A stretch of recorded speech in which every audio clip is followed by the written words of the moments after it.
Okay guys, here we are, hole number 2 here. Now one of the things that I like to do is I definitely like to have some kind of nice wind reduction but also side spin combo. Now one of the things, it will like to land a little bit short here, so you don't want to get too aggressive. It's going to land at least, I would say, 5 rings short of the target with a 6 here. So you don't want to get too aggressive to where you start bringing this rough in. So make sure that you are being careful. Well, in the tailwind scenario, you might be able to get a little bit more aggressive. So let's see what we're looking at here. It looks like we may be in Bigfoot range. It actually looks like we're kind of towards the beginning of this club. One thing that I want to just kind of show you guys involves, this is a club that I've been kind of putting in for special occasions like tournaments, and you're going to see that I've been starting to upgrade it. So you see the Lightning Rod 3, we have a more extended power, which is going to create less of a gap between the wood, the long iron. Also the accuracy boost and shot view. So that all that is going to make it easier to hit these shots.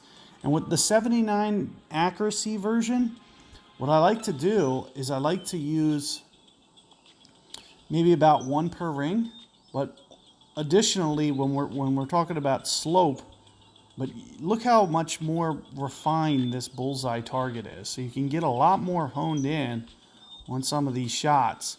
And you can see with the extended ball guide, this is when we start getting to be able to be aggressive with our plays a little bit more. So if I land on the front of this green, it should roll out just a tad.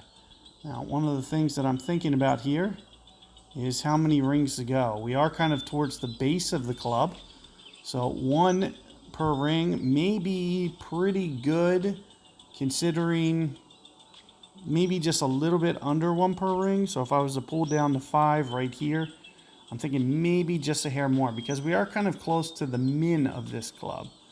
And I'm a little unsure about the min of this, but we also need to be thinking about things like the wind effect, which is going to push the ball some. So this is probably just a hair under 6 rings. Let's just see how this comes in. You can see it's coming in pretty good, but look at the slope. You see how the slope's just kicking it? So we do want to go just a couple more rings, or try to counter that with some kind of side spin. And that's one of the advantages to using this ball, is I could have came at that with a little bit of side spin. But in all reality, that was like the toughest version of wind for this hole.